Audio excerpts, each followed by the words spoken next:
O IMB agradece inicialmente a todos os participantes deste encontro, que trata de um tema de muita relevância para o nosso país. E digo isso porque, tratando-se de uma nação que tem a grande maioria da sua população professando a fé cristã, nós temos no direito judaico, né, no direito hebraico, na tradição dos hoje Estado de Israel, incutindo e presente na nossa legislação. Eu agradeço ter sido acessível ao nosso pedido, ou terem sido acessíveis ao nosso convite, o desembargador Marcos Abrão, a desembargadora Denise Tredler e o doutor Paulo Ricardo. Todos são da área jurídica. O Dr. Marcos Abrão é desembargador federal do TRF2, professor titular de Direito Financeiro e Tributário da Universidade do Estado do Rio de Janeiro, diretor-geral da EMARF, tem pós-doutorado pela Universidade de Lisboa e também pós-doutorado pela Faculdade Nacional de Direito da Universidade Federal do Rio de Janeiro. Então, professor Marcos, é uma alegria muito grande recebê-lo.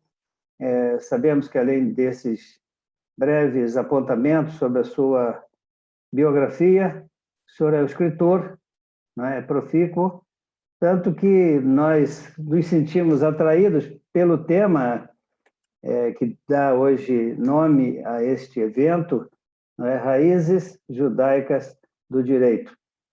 E, como já disse, é muito presente o direito, ou as raízes, ou esse embrião que vem desde tempos imemoriais e que marcam a nossa vida de uma forma inequívoca. Também me refiro à presença da minha prezadíssima colega, a quem substituí há alguns anos na 36ª Vara Cível do Rio de Janeiro, quando ali ela era titular, hoje desembargadora e presidente da 21ª Câmara Cível. É uma estudiosa dos temas que hoje serão discutidos e vejo isso pela presença sempre marcante nos encontros de magistrados e de estudiosos do direito. Além disso, é uma pessoa envolvida socialmente nesse assunto, não é? nesse tema hoje em discussão, e eu agradeço, reitero a minha gratidão à desembargadora Denise Tredler. Também faço menção do eminente defensor público Paulo Ricardo. Doutor Paulo Ricardo, atuei com ele durante muitos anos na primeira Câmara Criminal de Jacarepaguá, então uma vara com competência também para o júri, e ali nós passamos um bom período, sempre atuante, com uma preocupação muito grande pelo direito, né, que estudava com afinco, mas também em outras áreas da vida. Não é? Ele é pastor batista, então tem também na sua verve,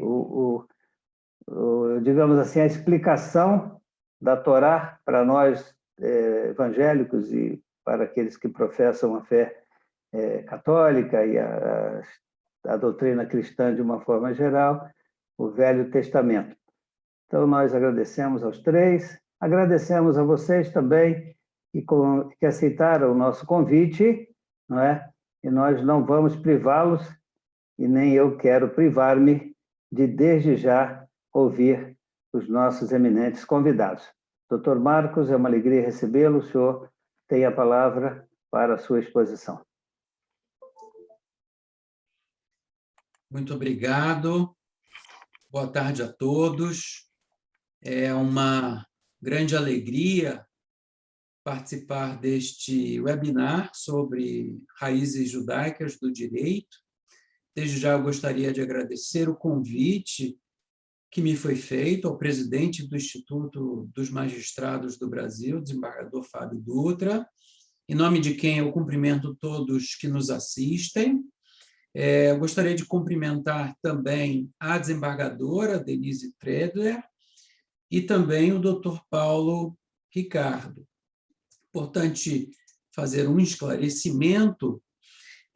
Essa temática, raízes judaicas do direito, foi objeto da minha pesquisa de pós-doutoramento que eu realizei no ano de 2019 na Faculdade Nacional de Direito da UFRJ, e da pesquisa, do trabalho, da tese, nasceu, então, exatamente esse livro que dá título ao evento de hoje, o Raízes Judaicas do Direito. Então, eu queria fazer esse esclarecimento porque a pesquisa que foi realizada, ela não teve nenhum cunho religioso, não tem nenhum viés religioso. A pesquisa ela foi de natureza jurídica, sociológica, filosófica, histórica, e todos os reflexos que as escrituras sagradas nos deixaram. Então, é importante deixar essa ressalva inicial. Não há, da minha parte, pelo menos, e do texto que consta no livro e na pesquisa pós-doutoramento, nenhum viés religioso. Não obstante, eu sou judeu e essa foi uma das razões de eu ter escolhido esse tema. E eu queria até justificar por que desse tema. Nós, do mundo jurídico, no primeiro ano da faculdade de Direito, nós estudamos, nós aprendemos que o nosso direito ele tem origem no direito romano-germânico. Mas, e foi essa pesquisa que eu fiz, eu tentei demonstrar que o direito romano-germânico, ambos, beberam da mesma fonte. Beberam e se basearam na Torá, no Velho Testamento, nos 5 livros que eu delimitei como objeto de pesquisa. O Pentateuco, que para nós judeus chamamos de Torá, e para os cristãos, Bíblia ou Velho Testamento, enfim. Então, eu queria deixar esse registro do viés não religioso e a justificativa da escolha do tema. E eu inicio a minha fala de hoje lembrando que a influência da religião no direito ela é inequívoca e é um fenômeno que ocorre desde as primeiras civilizações há pelo menos 5.000 anos. Normas de conduta e normas religiosas, elas sempre se confundiam e, ao mesmo tempo, se complementavam, como um corpo dotado de alma. Isso porque a vida em sociedade, numa sociedade organizada, sempre se exigiu um conjunto de preceitos morais valorativos necessários para sustentar a harmonia da convivência social, cuja apreensão decorre tanto de um esforço da razão humana como da obediência oriunda da fé em uma divindade. Em ambas as fontes, com muita frequência, essas fontes atuam simbioticamente na formação cultural, ética e moral do indivíduo. Então, a herança do que eu chamo de cosmovisão judaico-cristã, originária dos preceitos da lei mosaica, da Torá, na cultura ocidental e na formação das instituições modernas, sobretudo no direito, ela está fortemente enraizada até os dias de hoje, através de manifestações e elementos fáticos, sociológicos, históricos e culturais. Valores e princípios jurídicos são encontrados no texto da lei mosaica, da Torá, a partir da identificação de regras emanadas em diversos versículos, assim como presentes em passagens narrativas importantes e por todos nós conhecidos. A influência ético-valorativa que a lei mosaica proporcionou ao direito ocidental e ao direito brasileiro nos foi trazido, sabemos, pelo direito português, a partir da difusão de diversos preceitos judaicos que foram incorporados pelo cristianismo, religião essa que se espraiou por boa parte do globo terrestre ao longo da Idade Média até a modernidade, difundindo as bases culturais e morais que forjaram as instituições jurídicas que nós temos hoje. Não excluímos o reconhecimento da existência e da importância de outros ordenamentos jurídicos anteriores, como, por exemplo, o Código de Hammurabi ou o de Ur-Nammu. Ocorre que esses ordenamentos eles tiveram o seu protagonismo limitado ao seu tempo e à sua região de vigência. Tirando algumas exceções que chegaram até hoje, mas o fato é que esses outros ordenamentos jurídicos, eles não tiveram o mesmo, eu diria, viajar no tempo até os dias de hoje, como eu pude identificar na lei mosaica. E isso se deu, esse viajar no tempo da lei mosaica, da Torá, se deu por conta da influência que teve no cristianismo e por conta da propagação que o cristianismo trouxe e manteve muitos dos valores até os dias de hoje, materializados nas escrituras cristãs, né? O Velho e o Novo Testamento, permitindo, assim, o ingresso de um código ético-valorativo comum em diversos sistemas jurídicos, inclusive no brasileiro. E, como eu disse, é de se estranhar porque continuamos a escutar que o direito brasileiro teve apenas a sua origem, sua fonte jurígena e sua raiz no direito romano-germânico. E por essa razão, por essa estranheza, eu busquei propor, dentro da pesquisa que realizei e que consta do livro, propor essa terceira matriz jurídica, originária da lei mosaica. E temos que nos recordar que o Código Teodosiano, que também foi base jurídica para o subsequente direito escrito dos povos germânicos e que fora editado já tendo o Império Romano adotado o cristianismo como religião oficial, estava prenhe dos valores e da ética cristã, essa ética cristã que foi tecida com raízes judaicas procedentes da lei mosaica.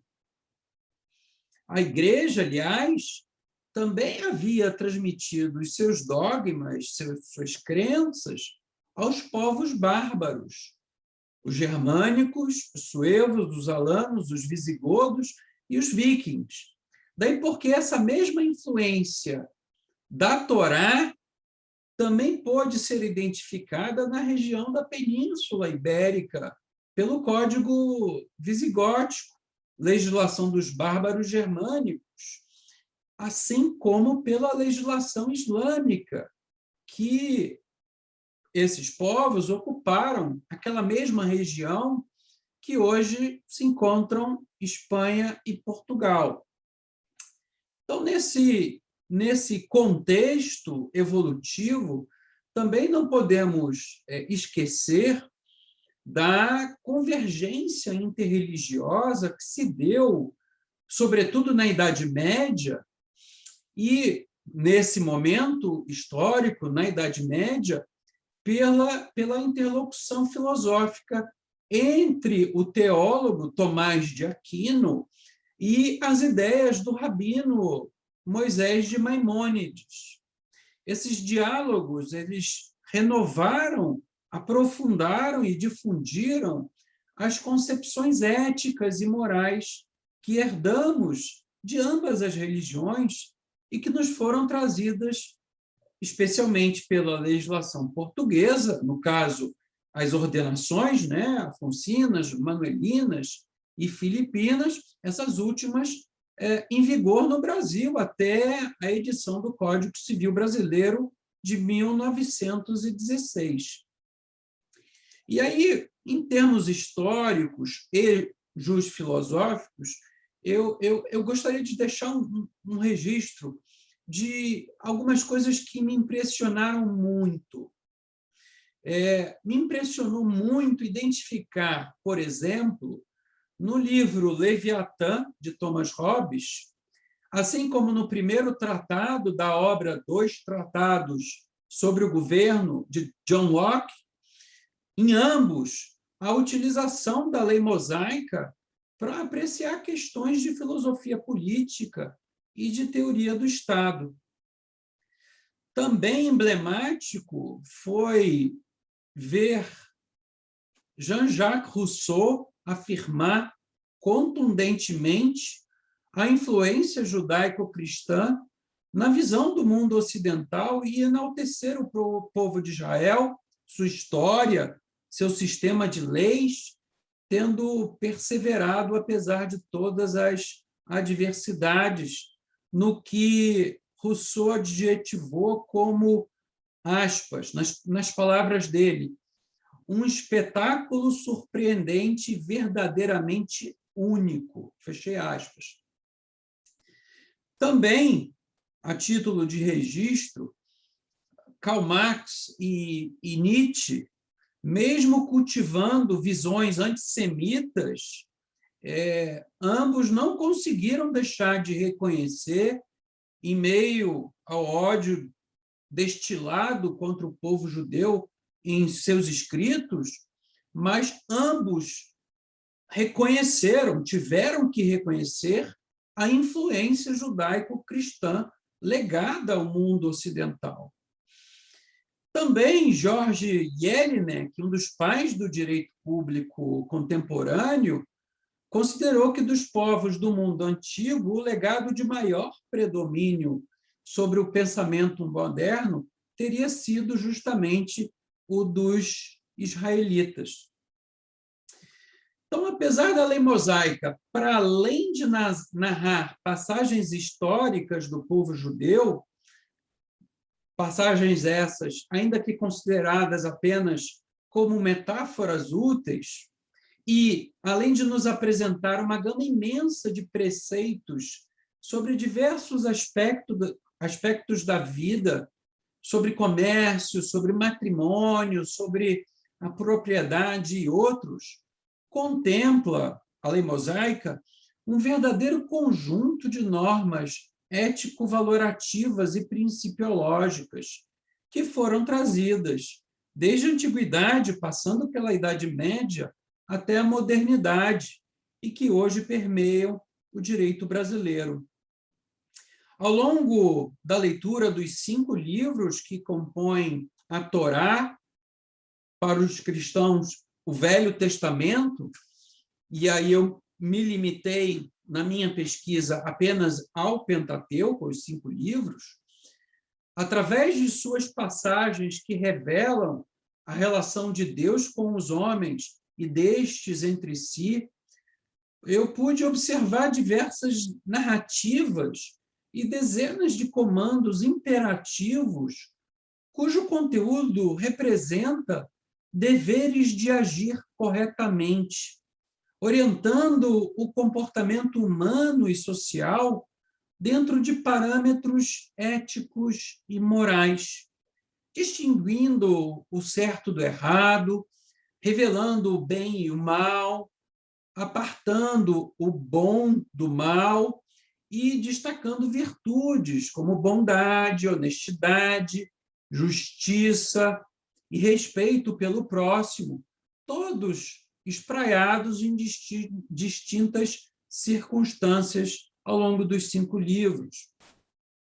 E por isso nos foi possível agrupar as histórias e os versículos que contêm esses comandos jurídicos em 5 grupos que eu chamo de normativos principiológicos, cada qual revelador de valores intrínsecos.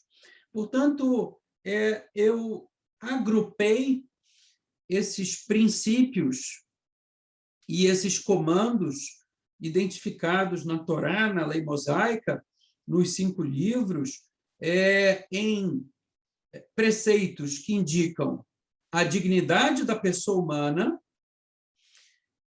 o devido processo legal, a boa-fé nas relações interpessoais, a proporcionalidade nas reparações e penas e a igualdade na condição humana. Obviamente que apreciar esse conjunto de valores e princípios que foram analisados, esses 5 que eu acabei de citar, nós devemos fazer a análise de sua existência materializada em graus distintos conforme a época e o local, sobretudo segundo o que se observa ao longo de um processo civilizacional na história humana. Não é possível transportá-los e implantá-los na sua literalidade, como aparecem no texto original, sem que se faça uma interpretação do que eu chamo de uma lente de conformação, né? Foi exatamente o que observei, por exemplo, quando identificamos o sobreprincípio da dignidade da pessoa humana, ideias que tratam do devido respeito aos seres humanos no seu tratamento intersubjetivo. E destaco, extensível também aos animais, guardadas as devidas proporções. Portanto, esse devido respeito é uma decorrência de terem, e aí, vindo da leitura da lei mosaica, de terem sido feitos à imagem e semelhança de Deus. E aí nós identificamos como representações normativas derivadas da dignidade da pessoa humana, por exemplo, o comando do descanso semanal, o Shabat, a vedação à retenção do salário do trabalhador, na obrigação de reservar parcela dos frutos e da colheita aos pobres, órfãos, viúvas e estrangeiros, eles, à época, considerados o que nós hoje chamamos de hipossuficientes, no dever de caridade e doação aos necessitados, na impenhorabilidade de alguns bens do devedor, no especial respeito ao idoso e na não opressão ao estrangeiro, na proibição do tratamento desumano aos cativos de guerra, inclusive nos cuidados dos animais e ainda na forma do seu abate. Até mesmo a delicada questão da escravidão, aceita até pouco mais de um século atrás, contemplava o seu dever de não crueldade do Senhor no trato para com o seu servo. Então, encontramos o descanso semanal no livro Êxodo 28:11, a questão da imagem de Deus no Gênesis, no versículos 1, 26, 27, a proibição da retenção de salário no livro Levítico 19:13. Vou citar esse, por exemplo, né, que diz lá: não sonegarás o salário do teu próximo e não o extorquirás. Não ficarás com a paga de um diarista até amanhã do dia seguinte. Identifiquei também, e nessa mesma linha, bom, eu podia aqui ficar citando diversos versículos onde aparecem e identificamos o que nós entendemos hoje por dignidade da pessoa humana. Em relação aos comandos que eu identifiquei, derivados do princípio do devido processo legal, que aparecem de maneira inconteste na Torá, na lei mosaica,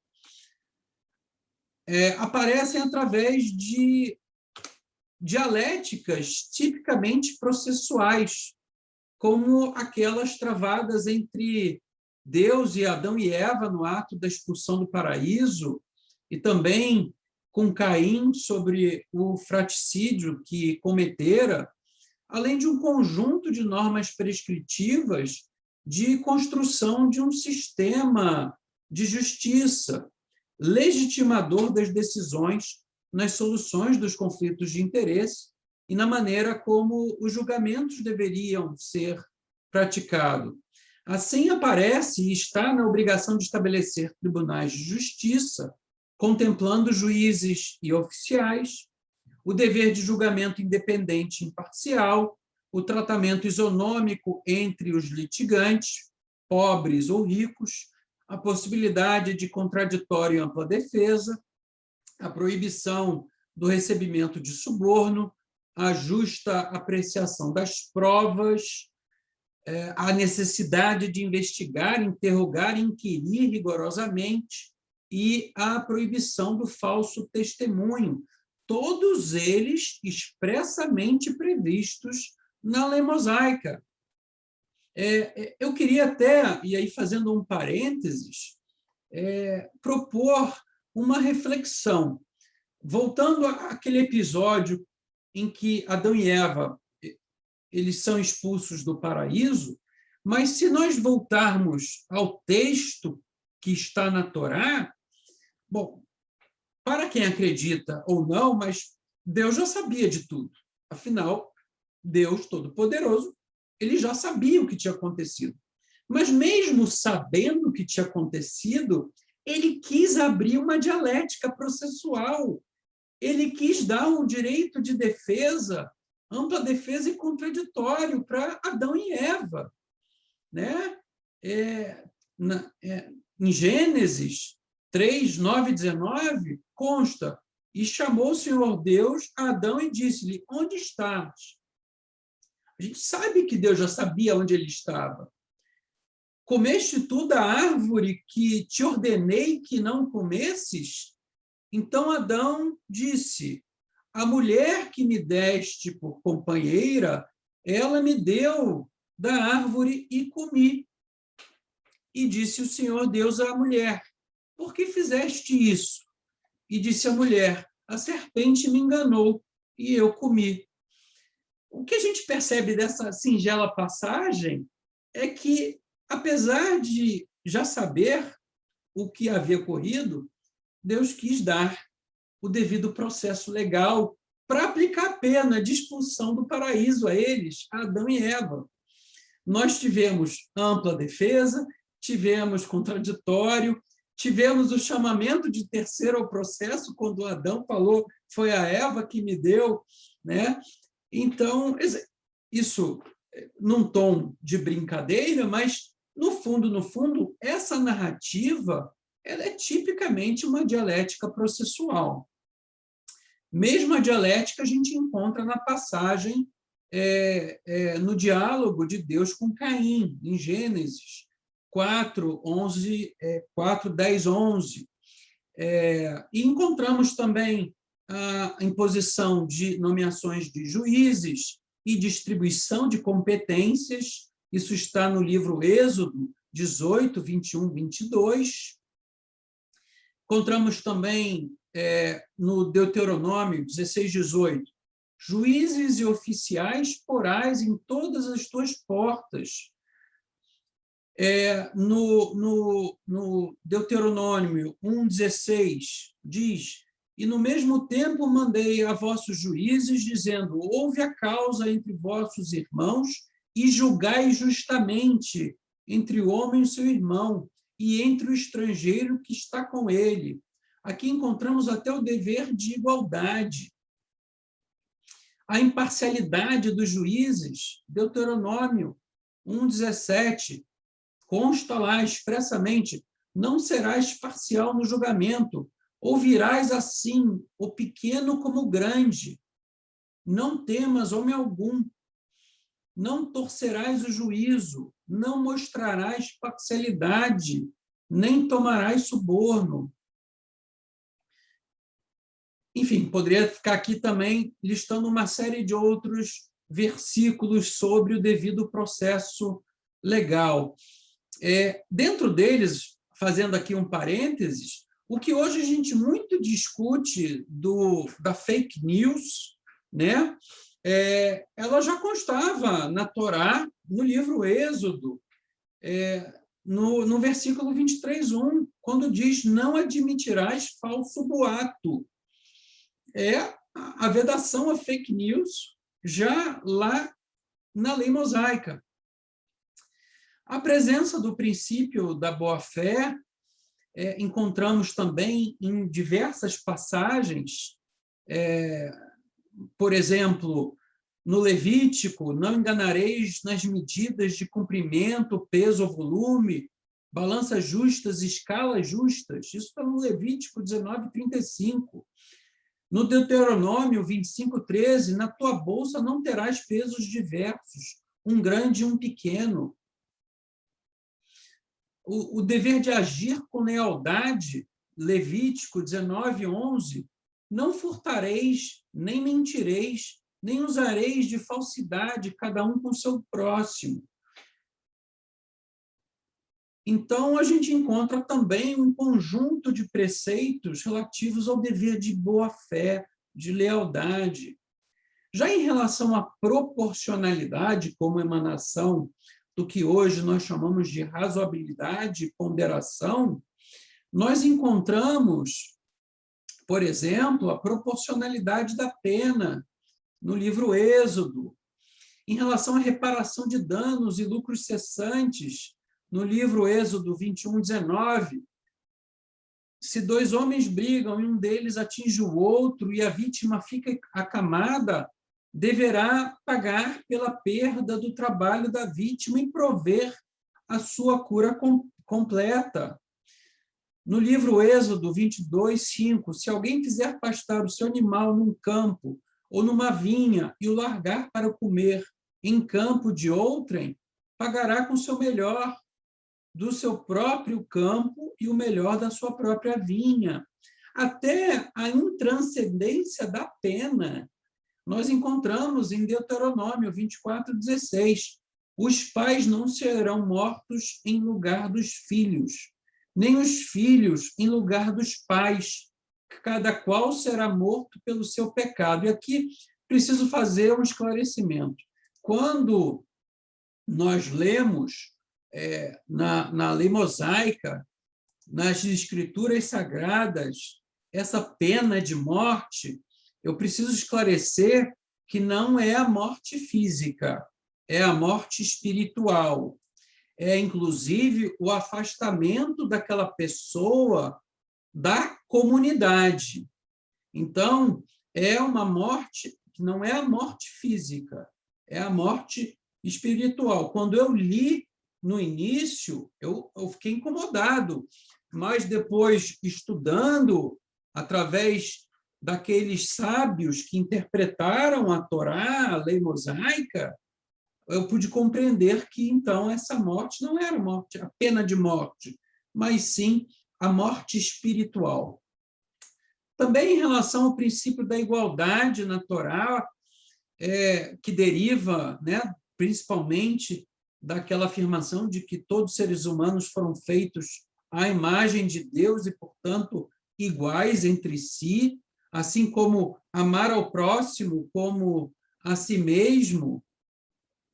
E também, uma coisa que eu percebi na narrativa da saída das tribos de Israel do Egito e ao longo da sua estada no deserto do Sinai, não havia distinção de classes ou castas, seja de natureza econômica ou social, não revelando-se qualquer espécie de estrutura nobliárquica.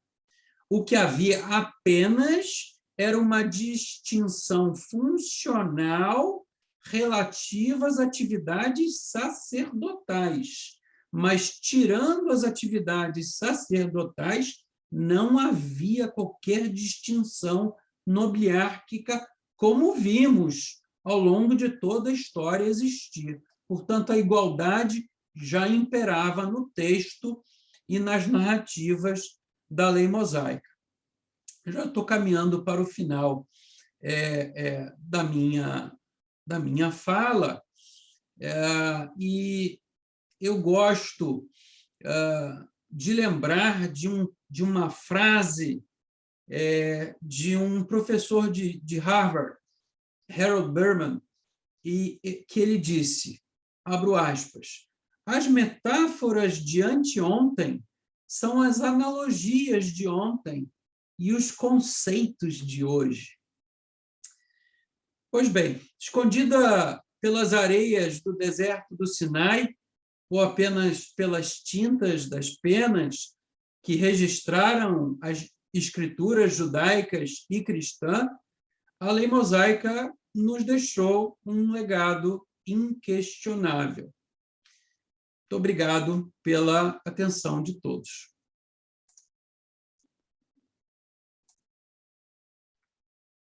Realmente bastante rica a contribuição da legislação judaica. E eu vejo que não se pode fugir da influência religiosa, porque em preceitos de natureza legais estavam embutidas normas de natureza religiosa. E não há demérito nisso, pelo menos a meu juízo, ainda que se busque separar uma coisa da outra. E é natural também que se faça isso. Mas quando a gente vê uma legislação, e eu estava lendo há algum tempo, eu não guardei pelo menos eu não o tenho à mão, um artigo de um repositório da maçonaria sobre o Moisés como sanitarista. Então, o apontamento das normas, e hoje nós vimos circularem nos nossos aparelhos de telefone, né, na questão da pandemia, como evitar a pandemia apenas usando os preceitos mosaicos. Então, vimos como ou como são atuais essas normas. E é um cabedal realmente impressionante, e é natural também que nós tenhamos essa tão forte influência, porque os cristãos, divididos em evangélicos e católicos, os judeus que estão no mundo inteiro também, e os próprios muçulmanos, né? Porque esse aparecimento dos muçulmanos já se deu 7 séculos depois do cristianismo, e eles fazem referências expressas ao próprio pai Abraão, né? Aos demais patriarcas e mesmo ao profeta Jesus Cristo na concepção deles. Muito obrigado, professor Marcos, Abraão, por essa exposição que me pareceu fantástica Eu acho que esse adjetivo se aplica bastante, porque a atualidade dessas contribuições, ela nos eleva a um ponto de saber que, seja pelo tempo em que elas foram promulgadas, e lá se vão 5.000, 6.000 anos, seja pelas áreas pelas áreas de influência, né? E acho que em todo o mundo nós temos hoje a presença dessas normas contribuindo para que haja realmente uma maior pacificação social. Mas eu vou passar a palavra à minha colega Denise. Doutora Denise, como já salientado, presidente da 21ª Câmara Civil. Então, doutora Denise, queremos ouvi-la. Primeiramente, agradecer o convite do meu querido colega e excelente magistrado, Dr. Fábio Dutra. Agradecer muitíssimo também por estar participando desta live com o desembargador Marcos Abraham, com histórico e com currículo brilhante. Inclusive, vou falar algumas coisas a respeito do que eu acabei de ouvir, que é dessa apertada síntese que foi feita do livro, excelente obra, de interesse realmente para todos os operadores do direito e mesmo para quem não é da área jurídica, mas sabe que ela tem interferência em todas as demais áreas da vida, né? Eu estou aqui com o livro e farei propaganda dele gratuita, porque realmente merece muito, o livro é excelente. E então já tivemos uma boa amostragem. Também agradeço por estar presente o Dr. Paulo Ricardo, defensor público, que certamente também trará grande contribuição neste momento. Então, muito do que eu ia comentar já foi comentado justamente pelo autor do livro, né, o desembargador Marcos Abraham, mas e aí eu resolvi também ia até perguntar, mas já não se faz necessário, né, se a inspiração teria sido justamente essa memória atávica, essa ancestralidade judaica dele. Ele já esclareceu que sim, e realmente nós temos em comum isto muito forte. Esses conceitos, esses princípios que ele abordou, né, que são milenares e nós encontramos nos 5 livros da Torá, no Pentateuco, eles são naturalmente transmitidos na maioria das casas judaicas, né, e de uma forma fática, né? Mesmo que você não tenha tido um berço de judeus ortodoxos, como foi o meu caso, que a família dos meus pais era mais religiosa, mas já os pais seguiam mais as tradições, celebravam todas as festas judaicas em casa, faziam questão dessa celebração e transmitiram muitos valores que dizem com justamente a nossa dignidade, né? A dignidade da pessoa humana é muito forte nessas normas que foram aqui sumariamente relatadas. E é interessante justamente o que eu aproveitei para um outro prisma, que é impressionante como, apesar de normas tão importantes, né, de conceitos, de valores que estão arraigados em todo o Ocidente, né, que foram assimilados por todo o Ocidente, e alguns foram até apropriados, né, de tal forma que não se atribuem aos judeus. E eu lembro, inclusive, nesse ponto, que eu estava num evento quando eu presidi a Associação Nacional de Advogados e Juristas Judeus, a Associação Brasil-Israel, que eu fiz um evento e falava a respeito justamente de conceitos, de valores que vêm do judaísmo e para o direito, para a vida jurídica, para a vida de todos nós. E eu me lembro de um ex-reitor, que é religioso, ele deve ser até hoje católico, à mesa, e ex-reitor da PUC. E quando eu mencionei a questão dos preceitos de dignidade da pessoa humana, entre estes, mencionando na época, não havia este livro, o historiador inglês não judeu, Paul Johnson, que fala que o mundo teria sido, inclusive, muito mais sem graça sem os judeus e da enorme contribuição, né, de princípios, de valores que foram assimilados por todo o Ocidente. Entre estes, o da dignidade da pessoa humana, do respeito por si e pelos demais na sociedade. E aí eu escutei, não foi bem assim, baixinho. Então, o meu prisma justamente é esse, que a despeito de toda essa influência, de todos esses valores, de terem sido conhecidos e assimilados, eles vieram a ser negados. E os judeus passaram, inclusive na Idade Média, pela Inquisição, né?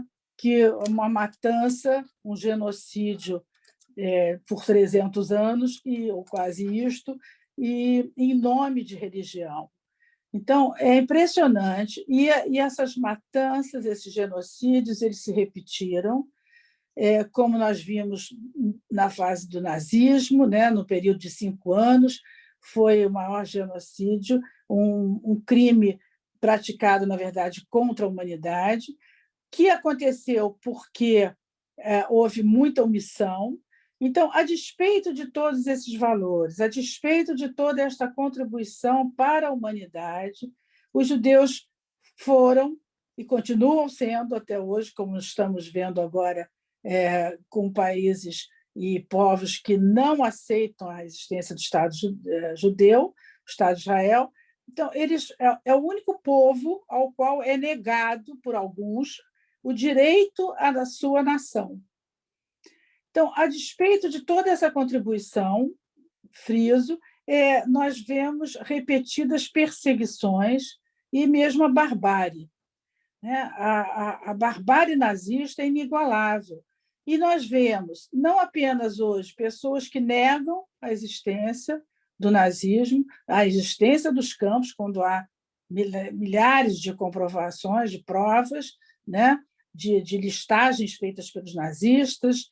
Enfim, não à toa o general Eisenhower disse que precisava ser tudo gravado, né? Filmado, fotografado, porque um dia haveria quem negasse. Então, embora tenha havido toda esta contribuição, o que nós percebemos, nós judeus, é que não só nós não conseguimos vencer os preconceitos, e o preconceito, o nome já diz, né? Pré-conceito, quer dizer, ter ideias pré-concebidas contra os judeus. Daí vem também a ideia de usurário, quando não se explica que ao judeu não era permitido ser dono de terras, então, e ele era o cobrador dos impostos, né, na Idade Média. E aí vem esse conceito que foi sendo transmitido gerações após gerações, de que o judeu era usurário. Por quê? Porque ele era o cobrador dos impostos. Mas ele não podia ter terras, só a nobreza e o clérigo e os católicos, né? Então, o clero. De modo que é impressionante como nós percebemos que, a despeito de toda essa contribuição, as violações sempre existiram, as violações à dignidade da pessoa humana, a violação à boa-fé, a violação... Aqui há vários conceitos e normas que influenciaram da Torá, dos livros da Torá, que vieram influenciar e serem acatadas por todo o Ocidente. E aí o desembargador Marcos Abraham ele faz um excelente resumo, cuidadoso, ao ponto de não apenas citar o livro, o versículo, como está também em português e hebraico, nas páginas 201 a 209 do seu livro. Então, ele realmente esgota e traz muitos dos conceitos como nós temos também na Torá um conceito que fala do o Senhor é o meu pastor e nada me faltará. E eu já vi pessoa até mandando mensagem pela internet de que esta era uma fala de São Francisco de Assis, né? E quando não é bem anterior a São Francisco de Assis. Então, houve essa assimilação e essa apropriação sem declarar a fonte, né? E, além disso, o que nós percebemos também é que eu, por exemplo, faço um trabalho voluntário, sempre fiz, meus pais sempre fizeram, e eu acho que tudo isso tem a ver justamente com os nossos antepassados e o que nos é transmitido dentro do judaísmo, de sempre contribuir com os demais à nossa volta, de sempre olhar para além do nosso próprio umbigo, de sempre praticar uma das bases do judaísmo, que é a tzedakah, que é muito mais do que caridade, ela é traduzida, na verdade, como justiça social, que é você, quando dá ao pobre ou àquele carente, de preferência anonimamente, e sempre só será feita justiça social e será uma caridade, uma beneficência, se você realmente não esperar nada em troca. Se houver qualquer interesse, já não é a caridade. Não é? É uma troca. Então, tudo isso é fundado na própria Torá. E aí nós percebemos que, a despeito de tudo isso, os judeus persistiram sendo ignorados como fundadores de toda essa história de bons valores para a humanidade. E nós percebemos hoje, em pleno século XXI, que é necessário você ensinar a respeito, você ter uma obra como esta, objeto desta webinar, justamente para esclarecer muita coisa que está oculta. E é necessário fazer o que nós fazemos nesse trabalho voluntário, que na Bnei Brit, cuja tradução é a mais antiga instituição judaica, que visa os direitos humanos, foi instituída há 173 anos nos Estados Unidos para proteger viúvas e órfãos de guerra, e ela existe no Brasil há mais de 80 anos, está para completar 90, e nós fazemos ali um trabalho de ensino do Holocausto para professores do município, hoje também os do ensino médio, das escolas públicas aqui. Então, nós percebemos que os alunos nada sabiam a respeito, acolhem muito bem a todos nós, e meu marido, que é um sobrevivente do Holocausto, fala sobre a sua história, né, de sobrevivência ao nazismo. Ele era bebê quando estourou a guerra e acabou de completar 82 anos. E ele justamente ele conta sobre isso. Os meninos das escolas públicas se identificam em muita coisa com os judeus e com o que passaram.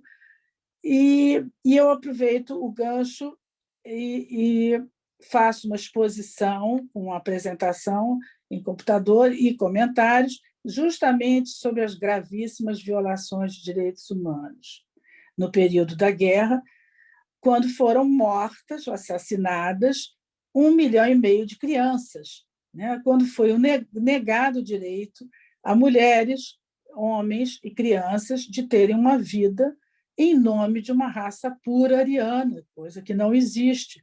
E foi impressionante como isso foi possível numa Alemanha, num país altamente desenvolvido, com grandes nomes, com grandes contribuições também de judeus, né? Uma Alemanha que tinha um Einstein, uma Alemanha que tinha Marx, quer dizer, havia também entre estes austríacos, mas, enfim, dentro dessa cultura alemã, dentro do desenvolvimento da Alemanha, você tinha enormes contribuições em todas as áreas do conhecimento humano, nas artes, enfim. Assim mesmo, foram tratados como ratos, e ratos você podia matar livremente. E tiveram base, inclusive, os juízes declaravam que estavam fazendo isso de acordo com as leis da ocasião, da época.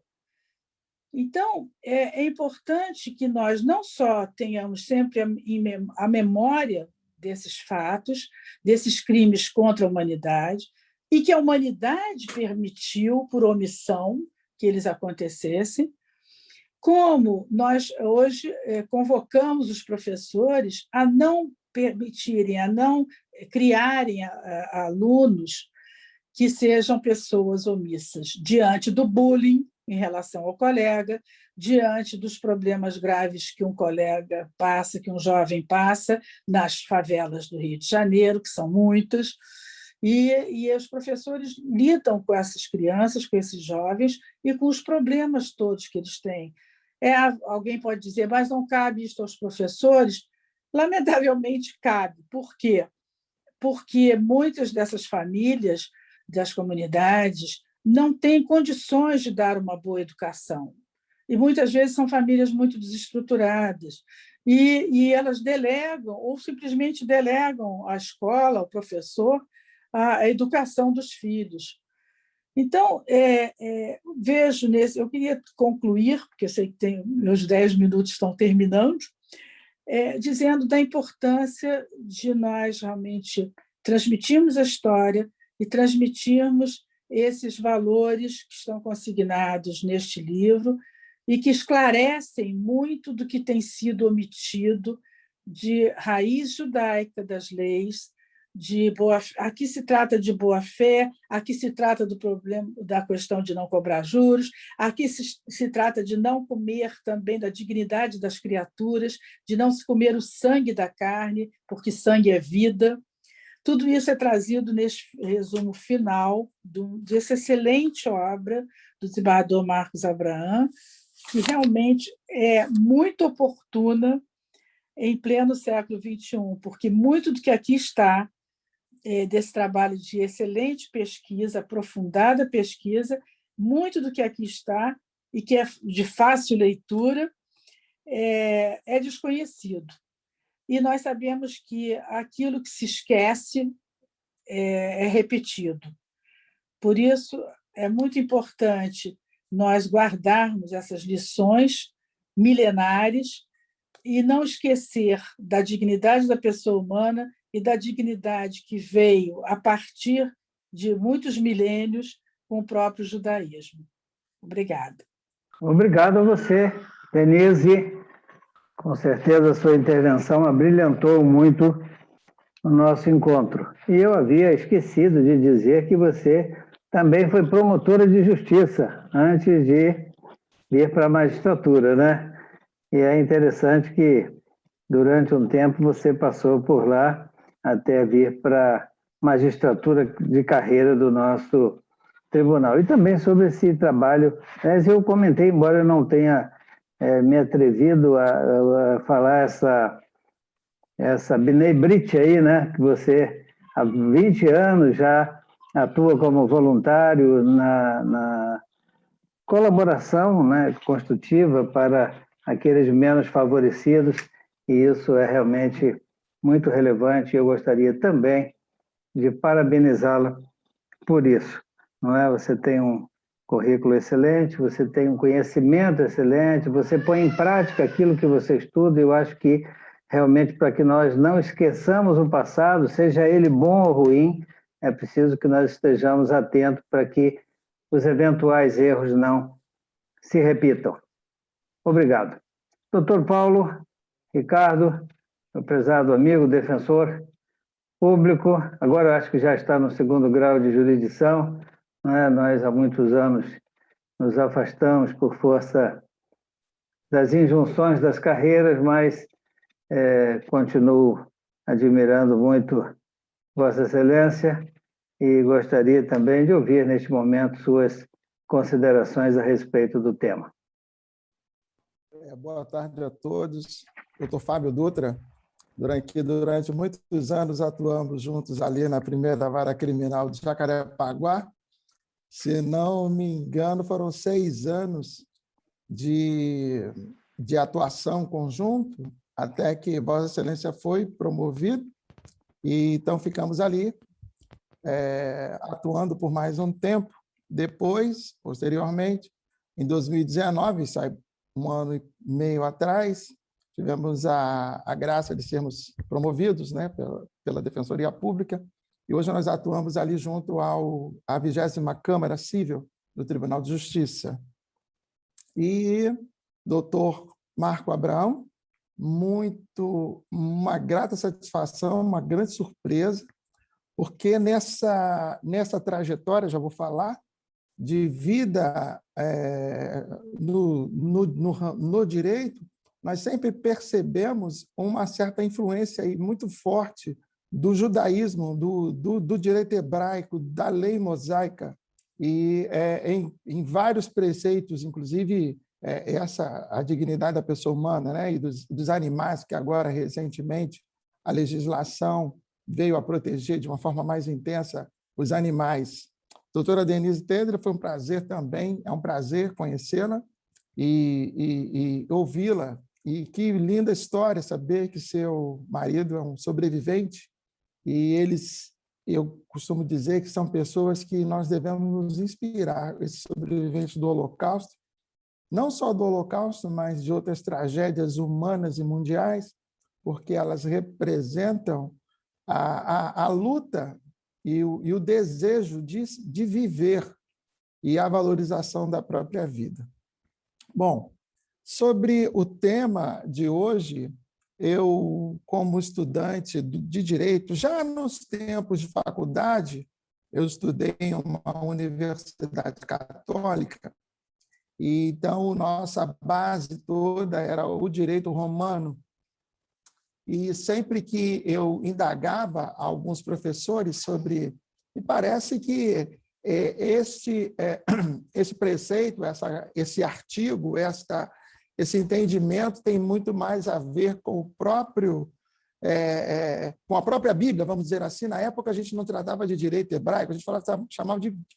alguns diziam que não era bem assim. E hoje, ouvindo o professor Marco, e eu gostaria depois de devolver ele, porque eu acho que a grande estrela de hoje é o seu livro, e todos querem aqui ouvi-lo, né? Seria possível identificar,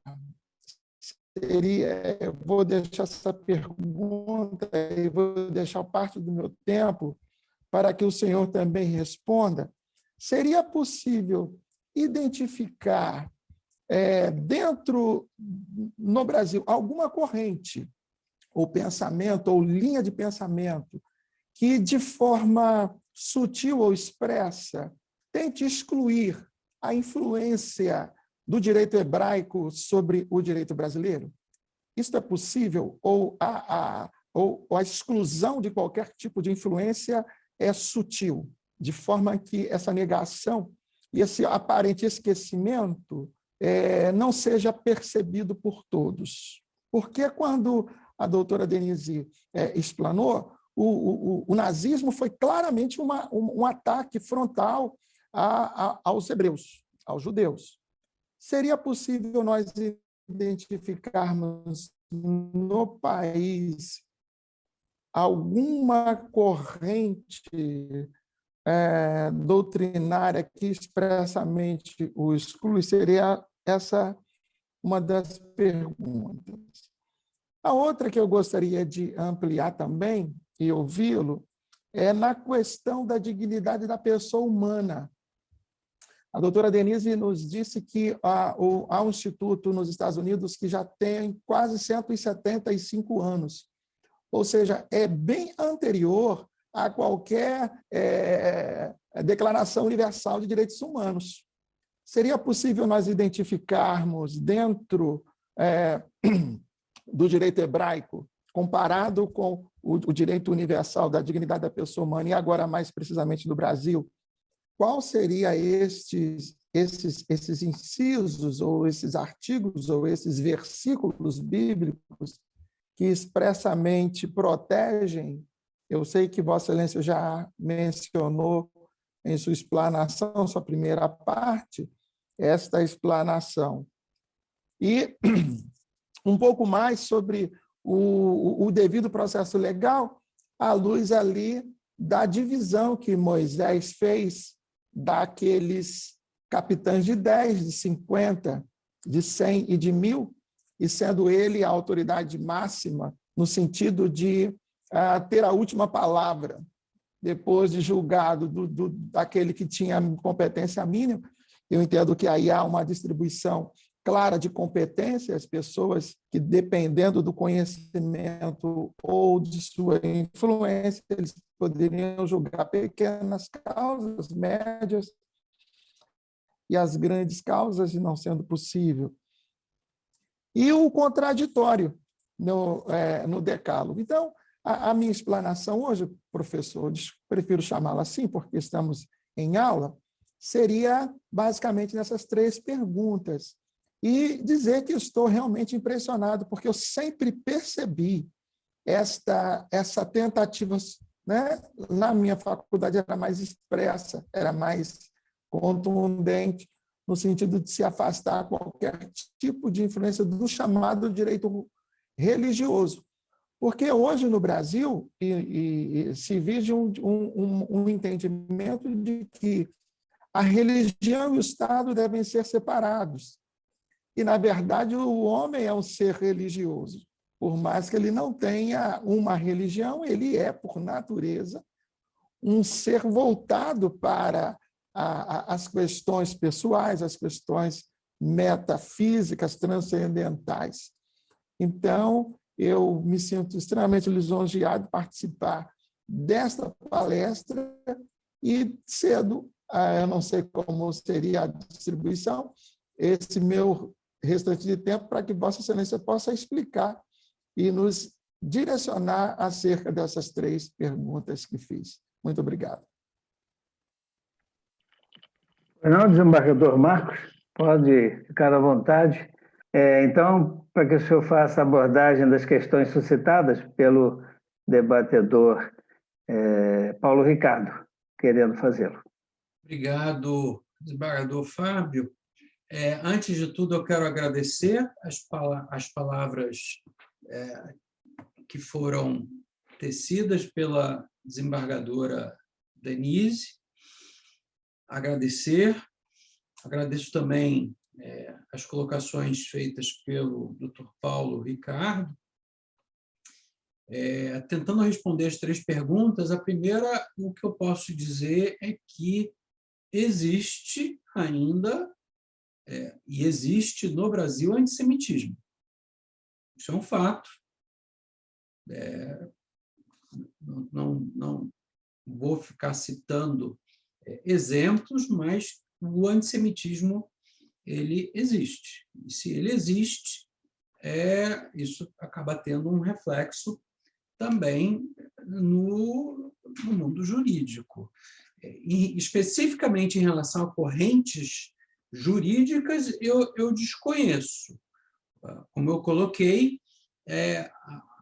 essa não menção de que o direito brasileiro advém talvez de uma tríplice, né, fonte jurígena, né? Romano, germânica, mosaica, eu diria, né? Em relação às indagações sobre dignidade da pessoa humana e sobre o do devido processo legal, o doutor Paulo colocou bem essa questão da passagem que é feita a divisão, né, para analisar os casos, nitidamente um estabelecimento de competências processuais, né? Inclusive uma espécie de juizado de pequenas causas, né? Então, nós temos ali um dos exemplos do devido processo legal. Em relação à dignidade da pessoa humana, eu cheguei a mencionar alguns dos exemplos que constam na Torá, mas cito mais um que está no Levítico, em relação ao respeito ao estrangeiro. 19, 33, 34. Se o estrangeiro peregrinar na vossa terra, não o oprimireis. como o natural será entre vós, o estrangeiro que peregrina convosco, amá-lo-eis como a vós mesmos, pois estrangeiros fostes na terra do Egito. Então, aqui, estrangeiros são os outros povos. Então, a ideia do devido tratamento e a dignidade para todos, né? E o que eu posso dizer no livro, como foi mencionado pela desembargadora Denise, eu, no final do livro, eu fiz uma tabela onde eu identifico as passagens, indico em que livro está, qual versículo está, coloco a passagem em português e em hebraico, indico se é referente à dignidade da pessoa humana, se é referente ao devido processo legal, à boa-fé, proporcionalidade ou igualdade, e ainda cito a página do livro que se encontra. E uma outra coisa também que é interessante mencionar em relação ao livro é que eu também fiz um glossário no final de termos de pessoas históricas que aparecem na lei mosaica, na Torá, no Velho Testamento, assim como termos hebraicos e termos cristãos, para permitir que qualquer pessoa de qualquer religião possa ler e entender adequadamente o livro. Então, há também, no final, depois dessa tabela e antes da bibliografia, há um pequeno glossário esclarecendo alguns termos e explicando a importância ou a figura de algumas pessoas. Mas, por exemplo, quando no livro eu falo de alahá, alahá em hebraico é conjunto de normas ou prescrições legais sobre os mais diversos âmbitos da vida do povo judaico, e essas regras que estão na alahá, alahá em português, alahá em hebraico, né? Em português, traduzindo, é o caminho, né? Então, numa tradução literal, significa o caminho que você deve percorrer, o caminho correto. Uma outra coisa que a desembargadora Denise colocou, do preceito da tzedaká, né? Que tzedaká em hebraico, em português é o dever de contribuir, de fazer doações, de ajudar o próximo, de fazer caridade, e caridade como o dever de justiça, né? Apenas para mencionar que eu fiz um acordo com a editora que publicou o livro, e os royalties que são recebidos por mim, referente à venda dos livros, são destinados à tzedaká, à caridade. A cada 3 meses, a editora me repassa os royalties referentes à venda dos livros e eu faço, então, a destinação dos recursos para uma instituição de caridade, judaica ou não judaica.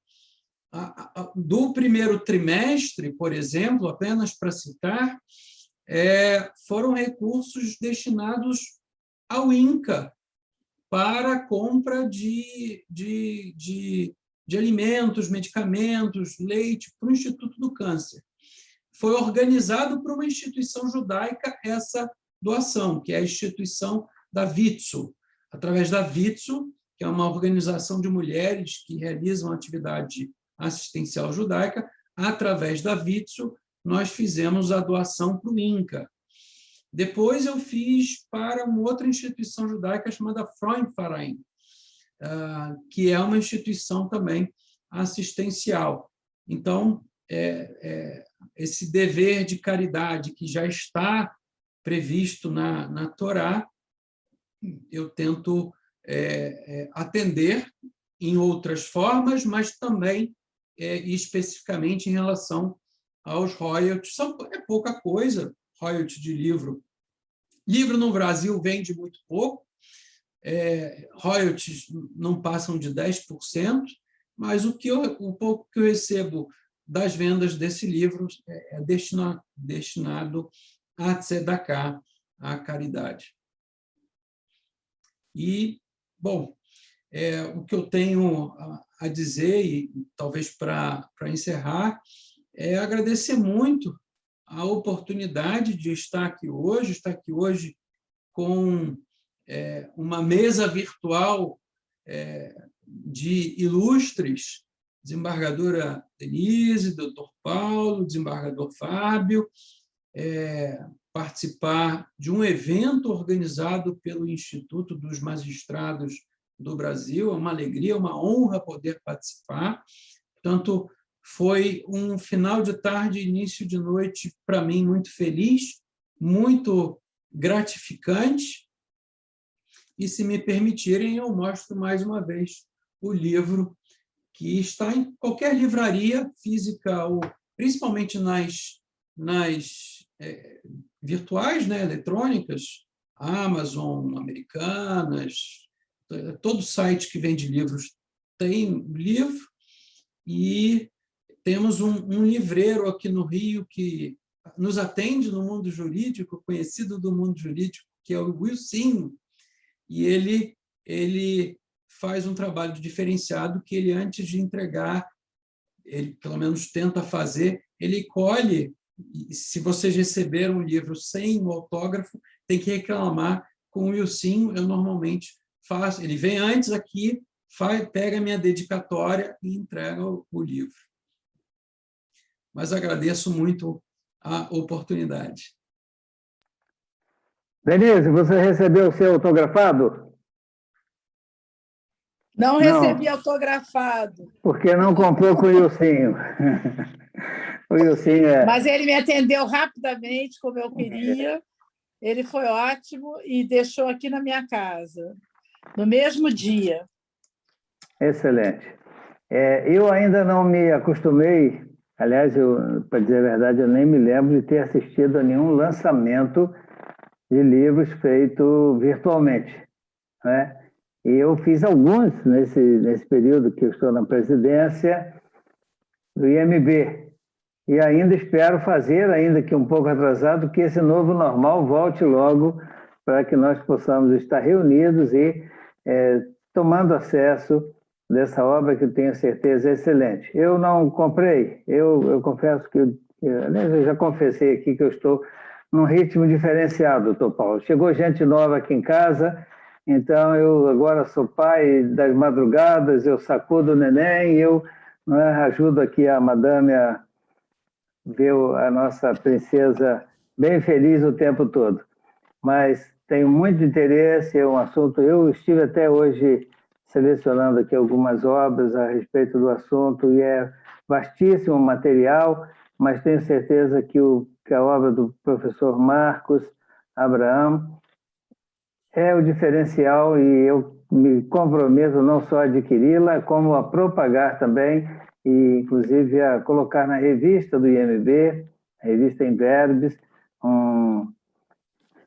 uma espécie de sinopse da obra, né, conclamando os nossos associados a fazerem essa aquisição. E agora também por esse motivo especial, né, os royalties, aí, a renda obtida que pertenceria ao autor será destinada àqueles que são menos favorecidos. Muito obrigado, professor. Não é? Eu agradeço a sua generosa participação conosco. O IMB se sente profundamente honrado e agradecido. Não é? Nós temos muitos desembargadores presentes aí. Eu estava vendo aí na lista, né? Nós temos o nosso querido Edmundo Franca, nós temos o Marcelo Piragibe, temos o Rogério Oliveira, o Marcelo Burraten, também a Regina Passos, o Custódio, o Erson, a Cirlei. Esses foi o que identifiquei. Se houver outros, eu não os localizei. E de outros estados também, temos vários colegas, vários amigos, e com certeza discípulos seus, seguidores e interessados no assunto, no tema e na sua linha de trabalho. Obrigado a você, Denise, sempre presente, sempre ativa, tá certo? Muito bom revê-la. Obrigado, doutor Paulo, também muito bom tê-lo conosco nesta tarde, e transmitam, por favor, aos seus familiares os cumprimentos do IMB e a todos vocês que estiveram conosco.